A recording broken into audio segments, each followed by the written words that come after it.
Well, hello everyone. This is Lawrence. I'm responding to a contest from Vinyl Dale, who has challenged us to show everybody our Wilburys. And of course, I'm speaking about the Traveling Wilburys, the supergroup, George Harrison, Tom Petty, Jeff Lynne, um, Bob Dylan, and of course the late and great Roy Orbison.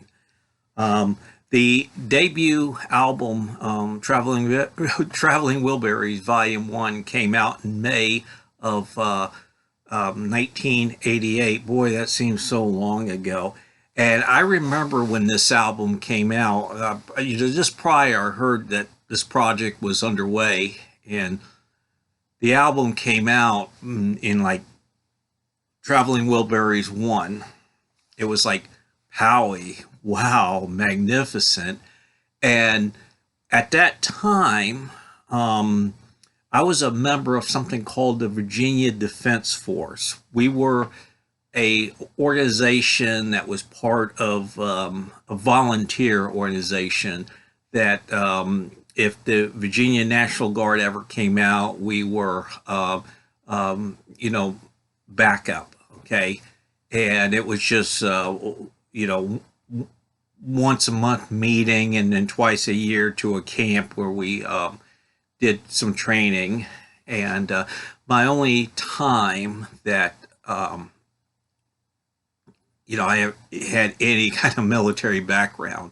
So I did that for about a year. But when the album came out, or the CD at the time, I went ahead and brought it right away, but I had to go to one of the camps that weekend. So I brought the CD in the boom box, and I listened to it in the car, and then during breaks from the training, and I was just blown away. Fantastic.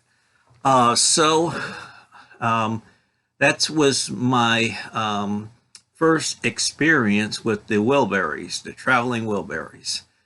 And I thought the album was just fantastic. It did not have one bad moment. So, of course, the Traveling Wilburys 3 came out, and unfortunately, we lost George. We lost Roy right after the success, right after the Traveling Wilburys Volume 1 came out. Not long after we lost Roy, but at least he went out riding high. Riding high with also this album as well, Mystery Girl, that came out not too long after his death. And it charted, it had a top 10 single. So Roy went out riding high. So I'm going to show you all my Wilburys and Wilbury related stuff. We'll start with this. I got the original CD for the Volume 1 and 2, but some years ago when this came out, I brought the CD package of the two albums, and it has a DVD of video clips. There we go. There's our super group right there. And it was so nice because there was no egos or anything like that. These guys were just, they appreciated each other's company, and it was a back and forth of exchange of ideas among musicians. And I think George really liked that because he didn't have that degree with the Beatles. He had to kind of nudge himself in there with his songs. So that was nice. I'm glad George had that experience of working with top level artists again.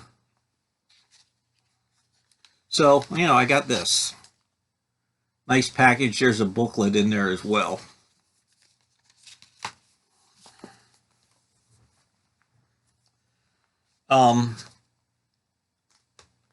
So I'm going to just show you all of my Wilbury related stuff.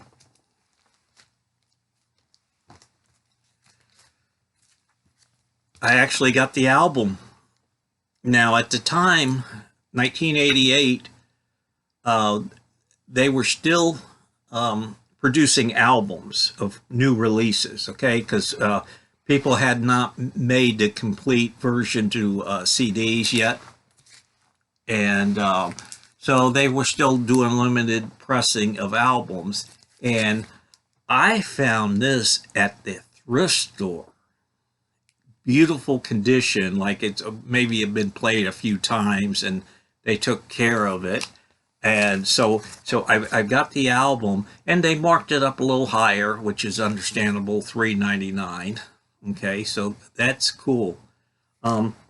I almost brought this 180 gram vinyl because my sister treated me to my a birthday luncheon, and she gave me a gift card for Barnes and Noble because she knew I liked to buy vinyl records. So I went through the racks and I found the 180 gram version issue of this, and I was going to buy it, but I did not because I found another album that I was a new group I was really into, the War on Drugs. So I went ahead and brought this, and I said, I really like to get in. I was really getting into newer bands at the time, newer artists. I said, I'll buy the Traveling Wilburys later. And I was slanted by this, but by the Traveling Wilburys one, 180 gram. But I found this, and it sounds fantastic. So there you go. I have Cloud 9, which is another. I brought this from my nephew. He was stupid enough to sell it at a garage sale, and I was smart enough to buy it. George, after a 5-year hiatus, and he had released Gone Troppo, which didn't do well commercially. Okay, and this was another thrift store find. But he came back with a vengeance, and with Jeff Lynne producing Cloud 9. And look at George there. He looks tan, rested, and ready. Be great album. It was very successful on the chart. The album went in the top 10 album charts. Got My Mind Set on You, #1 single on Billboard's singles chart, which he what's interesting was he was the first former Beatle to have a #1 record and on the single charts with My Sweet Lord, and the last one to have a #1 single on the Billboard single charts with Got My Mind Set on You. So I'm glad I got both of these. Okay, and this is really not a bad album. It's not a great album. When you putting your critical thinking cap on, but I've enjoyed it. It could have been better, and so I've got it, and I've enjoyed it. Okay, moving on. Another thrift store. I have great luck at thrift store. This is still in the seal. It's still in the shrink wrap. And I haven't opened it yet. Roy Orbison, Mystery Girl. I don't know if I want to open it. This is cool. I guess it would be worth more unopened, okay? But I don't buy records because they're stocks and bonds. But I just want to keep it at that in the moment that it came out, like Roy is still alive. And again, with Traveling Wilburys, this album, Roy went off riding high in the sunset. Oh, yes. A person who may have been a Wilbury, and his name was brought up a lot. And I think the Wilburys covered his big hit Runaway. Del Shannon, and this is an early 80s release, which Tom Petty produced. Yeah, produced by Tom Petty, and Mike Campbell, Ron Blair, and Ben Muntinch, and basically it was the Heartbreakers backing him up on most of the tracks with Tom Petty producing. So, Traveling Wilburys related. It's a shame that Del's untimely death. Would have been nice if he had been a member, they could have made an album together. All the members of Wilburys, I've got tons of, each of their albums and all that, and I'm not going to pull everything out to show. I've got all the ELO albums and more George Harrison albums, Tom Petty albums. But I got this. This has been on this wall in the vinyl room, and this is the Sundays reissued in of the Bob Dylan's Highway 61 revisited. So this sounds fantastic because Sundays has a reputation of doing great remastering, whatever pressing. I'm not up on that, but and they keep it. They remain true to the original recording, so they don't fancy it up. Okay, to close, these are two George Harrison albums I brought back in the day, and I repurchased them because last Christmas Barnes & Noble had a 50% clearance sale on selected vinyls, and I think they were just clearing out inventory. So I love this album here, 33 1/3. I thought this album was a really good return to form for George after two previous albums, Dark Horse and Extra Textures, that were not so well received by the critics or the public. Although they did have their moments, but I thought this was excellent from beginning to end. So when I had a chance to rebuy it, buy a new copy, that's been remastered or whatever, I went ahead and it sounds fantastic. And Living in Material World, when this came out and I brought it, I mean, it sounded good and all that, but it was still in the shadows of All Things Must Pass. Okay, and I like this album a lot, but I like it even more since I've heard it 180 gram vinyl. So it goes up pretty high. It doesn't have the grandeur of All Things Must Pass, but this is the playing. George's slide guitar on this album is fantastic, and of course it does have "Give Me Love, Give Me Peace," the big hit single, but the entire album's really good. Okay, let's show this one. These, on CD, George's last album, which Jeff and his son finished up, Dan, did a fantastic job, and this was a really, really good last album from George, his swan song, and I've enjoyed this very much.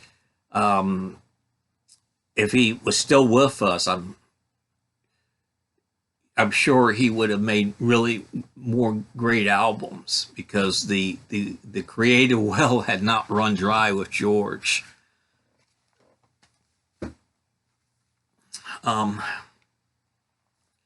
Really like this one, The Best of the Dark Horse Years, especially the three unreleased tracks that sounded like they were recorded in the Cloud 9 sessions. So Rachel showed this, so I thought I'd show it too. The only ELO album I'm going to show, because my glasses, there they are. This is a later day ELO album, a 2001 release called Zoom. There it is. This is a great album, and it came out, and I brought it right away because I got kind of psyched for ELO again. But it really did not do well on the charts, which is a shame.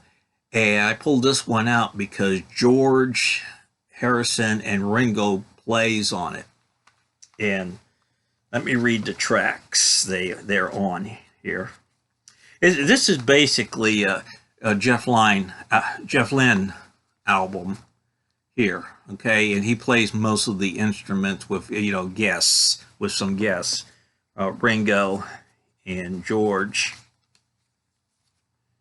It's very ELO sounding, very the sound that Jeff created with ELO later day. Easy Money is Ringo plays drums.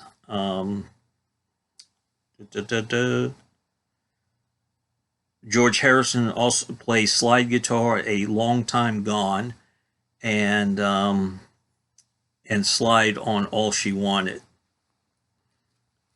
There.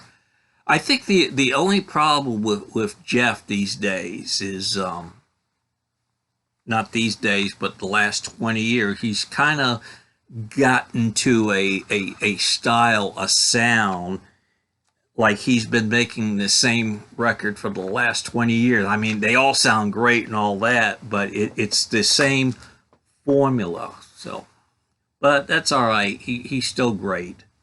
Okay, to close out. In the year 2010, I made the decision just to buy everything on vinyl, all the new music and all that, instead of CDs. And it was a little bit more expensive proposition, but I said, I'm going to head and do it, get a nice new vinyl collection going. So I have. So this is what I got from Tom Petty, and I'm missing something. His only album to go to #1 on Billboard album chart, and that's a shame because a number of his albums should have been #1. But 2015, this went to #1 Billboard album chart. His last album with the Heartbreakers, this is magnificent. Magnificent. Tom Petty was always very, very consistent with his work. It was always good. When you listen to one of his albums, be it with the Heartbreakers or him solo, it's like having a good steak dinner, okay? And even towards the end, when he had health problems and addiction problems, it did not affect the quality of his music. So Hypnotic Eye is a great album. I thought I had one more, but I guess I don't. I guess you pronounce this Mud Croach. You say it. He did 2 albums with them. I got the first one on CD. This was the group of musicians that from his first band, and he got them together again back in 2007, 8, somewhere along there, and put out a fantastic album. This was a follow-up, and this is fantastic as well. So great to have. And my late sister, Ellen, we started a tradition, my 2 sisters and I, of whenever we have a birthday, the 3 of us would go out to lunch, and the birthday person, was being treated to lunch, and the other 2 worked out, who will pay, and we got there was an exchange of presents. And this was really nice because as the years passed and we got together for Christmas and holidays, there was so many people with the kids, and all that, that we didn't really have a chance, just the original siblings, to talk and, to socialize. So this luncheon idea, which was my younger sister's idea, was great. And we did it for about 5 years. And my sister and I agreed to continue to do it. We didn't do it this year because of the health crisis, but we're going to do it, pick it up next year. But my sister Ellen, my older sister, got me this album, Tom Petty and Heartbreakers Greatest Hits. So Ellen, are you up there? Thank you so much. So that's my Wilburys showing. I didn't pull everything out, but I just wanted to pull enough out to do a video. And so please leave a comment, remark, thumbs up. But I really like comments. If you can leave a comment, that would be great. Thank you so much, and y'all have a good day. Bye-bye.